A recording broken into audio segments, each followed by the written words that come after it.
guys, so I have been doing a lot of reading that has not been fun recently because I think I have started and not finished like 9 books in a row, and I think I finally found something that is going to break that streak, and I'll be able to talk to you guys about that, but I have to finish it first. And as you know, lately I've been having some really big disappointments. So instead of talking about books that disappointed me, I'm going to talk to you guys about some books that have not yet disappointed me. They may, who knows, but I feel very confidently about these books, and these are all books that I recently, or in the past couple of weeks, have gotten as ARCs on Edelweiss. So these are pre-release romances. Some of them I also discovered when I attended Bookfest, which Edelweiss threw over the 8th and 9th of June, and it was billed kind of sort of as a replacement for BEA. There's a lot of people trying to fill that void. There is nothing like BEA, especially when people are throwing these things in virtual spaces, but it was really cool to hear about all of these new books, especially as a collection development librarian who has to keep on track of all these new things. But I also did some collection development for me, and some of these books I heard about there, some of them I just came across, but I want to hype you up for them as well. So these are mostly fall release books. A couple of them are August just because of when I heard about them. But this first one is from Sourcebooks Casablanca, and it is called I Kissed a Girl by Jeanette Alexander. This is a LGBTQ rom-com, and the tagline is an up-and-coming actress and makeup artist for her new film turn on-set chemistry into the romance of a lifetime. And one of the things that I like about this is, yes, it says up-and-coming actress, but her current role is as a final girl in a horror story. And Michaela will talk to me a lot about horror film and book plots and that kind of thing. I don't watch a lot of horror, but I've heard about this trope, and that's the role that this actress is playing. So the two main characters are Lila and Noah. Lila is the actress, Noah is the makeup artist, and both of them, I think what's really interesting, need something from the other. Lila's trying to, break out and really shine in this role. Noah is trying to make it big in her job and into a union, and it looks like Noah also has a crush on Lila going into this, so it won't be one of those, oh, we just have to work together for mutual thing and then it becomes love. There'll be a little bit of extra tension there the whole time. But I heard about this in a LibraryReads Galley Grab at Bookfest, and the librarian who'd already read it, who was just hyping it up, hyped me up. It sounds super cute and it sounds really awesome, and I can't wait to read it. That will come out again on August 3rd from Sourcebooks Casablanca.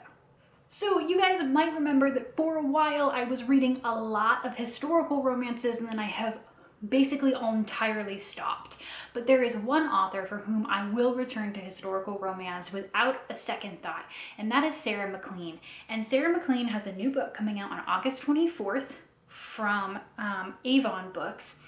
And not only is it another Sarah MacLean book, but it's another Sarah MacLean book in one of my favorite worlds. I talked about her a ton in my tier ranking historical romances video.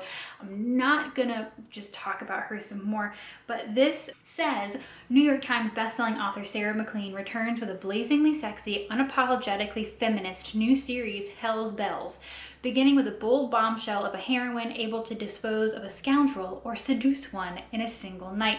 And I thought when I read that it was a brand new series, but it's actually one of the Talbot sisters, Cecily Talbot, who showed up in a couple of her previous series set in this world. And so while I don't think you have to have read those books to enjoy this one, the Talbot sisters have some of my favorite books that Sarah MacLean has ever written about them. So I am incredibly excited for this book. Like, I was already excited when I saw new Sarah MacLean, but knowing that it's continuing on with these super awesome feminist sisters that I love, several of whom have already gotten their own books, I am just so thrilled and I cannot wait. Again, that is August 24th from Avon Books. So the next one that I'm going to talk about is also from the Library Reads Galley Grab, and someone, again, super hyped this up and therefore hyped me up for it, but it is the Matzo Ball by Jean Meltzer. This is coming September 28th from a publisher called Mira. And this says, a charming debut Own Voices rom-com about a chronically ill, nice Jewish girl with a secret career as a best-selling Christmas romance novelist who's forced to write her first Hanukkah romance, sending her for inspiration to the Matzo Ball, a high-end Jewish music celebration run by her summer camp arch enemy. And of course, you know that I love enemies to lovers, first of all, so that sounds kind of like what's happening here. But also the main character is a writer.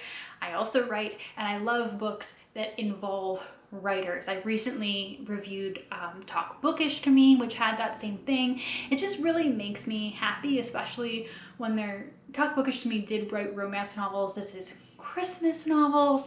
It just sounds like a lot of fun, and the librarian, again, who was talking about it, just seemed to really, really love it and enjoy it, and that enthusiasm, even if it was coming through a virtual space, was just so just got me. So this one was not on my radar, much like I Kissed a Girl, but having their enthusiasm just shining through the screen really sold me on it. So it looks like I skipped one in my list. It's really, really hard to use Edelweiss on mobile. It's not responsive at all. So this is A Spot of Trouble by Terry Wilson, coming from Sourcebooks Casablanca on September 7th. So same month. I'm not gonna worry about even editing this in post. But this is the first in a sparkling new rom-com series about two Dalmatian owners who constantly butt heads, but soon realize sometimes love isn't a walk in the park.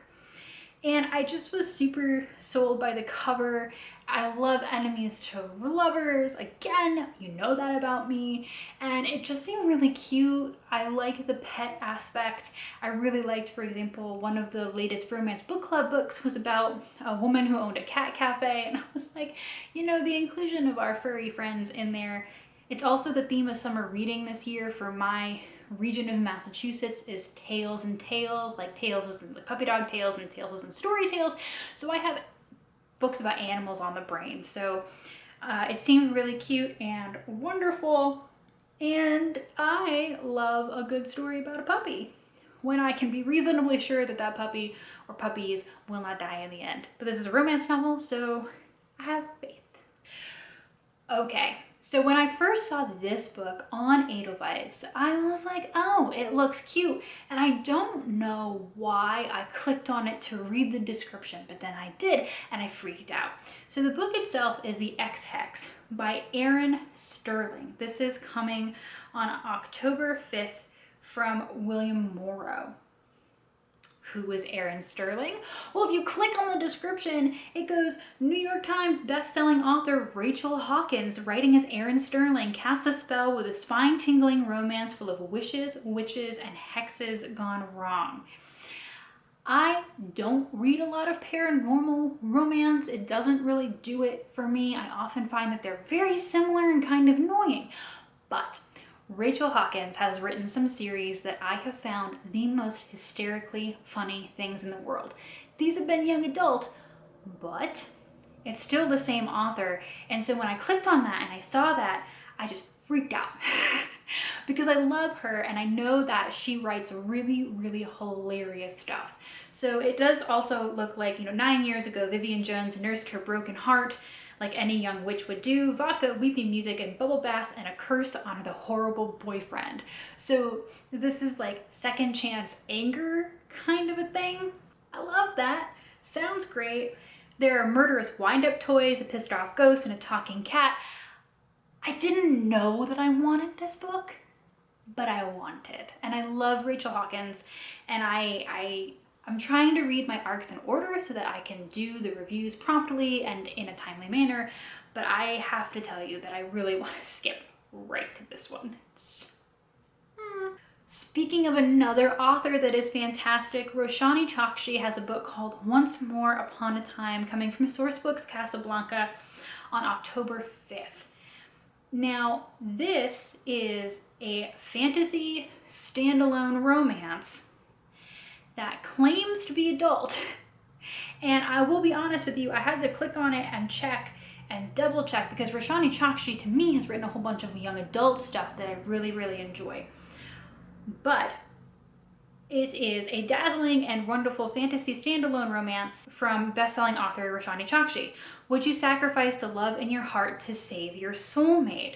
What I like about this one is that it is set after the fairy tale marriage, and just books set after the marriage in general are not a very common trope for romance novels, but I often find them really, really interesting. The Hot and Hammered series had a middle book that was like that, and the Bromance Book Club also started off like that. And they're just really fascinating because there are these people who they've already fallen in love once, but relationships are hard. And so this one says, Imelda and Ambrose have forgotten why they got together in the first place. After a whirlwind courtship and a fairy tale wedding, they embark on life together. But when Imelda is in trouble, Ambrose sacrifices their love to save her life, little knowing that the loss of their love will jeopardize the entire kingdom. So it's probably a little bit more fantasy than I might normally read, but Roshani Chokshi is one of the most beautiful writers I've ever encountered, and I am intrigued by this idea, so I can't wait to read it. So in terms of something that also came from the Library Reads Galley Grab, we have Love, Chai, and Other Four-Letter Words by Annika Sharma. This is coming October 5th from Sourcebooks Casablanca. Apparently Sourcebooks Casablanca puts out a lot of books I'm interested in. Who knew? Not me. I don't actually normally pay attention to the publisher, if we're being honest. So this says, a fresh, smart series featuring besties of Indian descent who find love in the big city. 3 best friends, 3 loves, 3 cultural explosions waiting to happen. Kieran Marther knows firsthand just how dangerous love can be. After all, her sister's marriage in India nearly destroyed Kieran's family. So she's decided to redeem romance herself by not falling for anyone who might disappoint her parents. Then she meets her new neighbor, who is a psychologist and determined to live a solitary life. This might not have been one that I picked up on my own. You know, the whole trope of these two people who are determined never to fall in love, and then they meet the right person and then they do. It's not my favorite trope. I can understand why it's cute in some areas, but again, the librarian who brought this to the Galley Grab was just so excited about it and made it sound so cute and so fun that I was like, all right, give it to me. So again, that's Sourcebooks Casablanca, October 5th. We'll see what happens. So on November 2nd, there is A Certain Appeal by Vanessa King. This is from G.P. Putnam's Sons. And this is a sparkling contemporary retelling of Pride and Prejudice set in the tantalizing world of New York City burlesque. After a betrayal derailed her interior design career, Liz Bennet found a fresh start in New York. Now an executive assistant by day and a stage kitten at night, she discovered a second home with the performers at Maryton, Manhattan's top-tier burlesque venue. And then she meets a guy named Will Darcy, who calls her tolerable. We all know how Pride and Prejudice goes, and it is one classic where I have actually enjoyed many of the retellings or things inspired by them. The Keira Knightley movie, the Lizzie Bennet Diaries. So I also like the burlesque thing. You know, I like the enemies to lovers thing going on here. So I'm really interested to see how this one goes. So this is a new one for me. I just put this arc on my list a little while ago. It is The Fastest Way to Fall by Denise Williams, coming November 2nd. I am so excited because Denise Williams is the woman who wrote How to Fail at Flirting, which made my top list of top 5 books last year. It was incredible and I loved it, and it was much deeper and had more to it than I expected it to. So this one is Britta didn't plan on falling for her personal trainer, and Wes didn't plan on Britta. Plans change, and it's unclear if love, career, or both will meet them at the finish line. So Britta works for a lifestyle website. Wes is the CEO of a fitness app, and they are supposed to be working together, but they start to fall for each other. I can't say that I'm super excited about the story, but I also can't necessarily say that I was like enthralled by the idea of Denise Williams' first book either. But then I read it and realized there were many, many layers to it. And so I have faith that if I decide to go for this one, and when I read it, that the same thing will happen. So you'll have to wait for my review in November and see if that actually happens. So last book on my list is, I think, one of the ones I've had for the longest. It is I Hate You More by Lucy Gilmore, coming on November 2nd from Sourcebooks Casablanca. And the reason that I immediately hit that button is it says it's The Hating Game meets Best in Show in this delightfully quirky rom-com. I loved The Hating Game. It was amazing. I know they're just putting that there to sell me. I don't care. So this is about two people who, again, dogs, animal tales on my brain. Ruby used to do pageants, and now she's trying to show this puppy for an elderly friend, a golden retriever, at a local dog show, but this dog is really, really bad at dog shows. And Sam is a veterinarian who she tries to get him to help her, and he's just like, you shouldn't be doing this, and they have to work together anyway. So again, animal tale and enemies to lovers, and I'm basically sold, I guess. That's my thing right now, I suppose. So these are hardly a entire list of very exciting new romances coming down the pike. There are still some on Edelweiss that I'm waiting for approval for, but I had enough of a list, and I was really excited about many of these that I heard about through Bookfest and the LibraryReads Galley Grab from these amazing librarians who just rapid fire told me so many amazing books. And so I wanted to share some of these with you guys because there's some authors on here who I just feel in my soul that I know, even if I have to wait for them, if I have to wait for November or whatever, that will get me out of this funk that I'm in of not liking many of the books that I'm reading. Again, I'm really, really hopeful next time that I will have a really interesting discussion about a new author with some interesting books. But we'll see. June 18th is my birthday, and I am traveling for the first time in a while because I haven't seen my family in a while because of the plague. So I'm hoping to get that video out on time, but I also might be busy. So thanks for hanging out with me today, guys. If you have other titles that you are excited about this fall or winter, let me know what I've missed or what you're excited about down in the comments. And I will see you, hopefully, next Monday. Bye.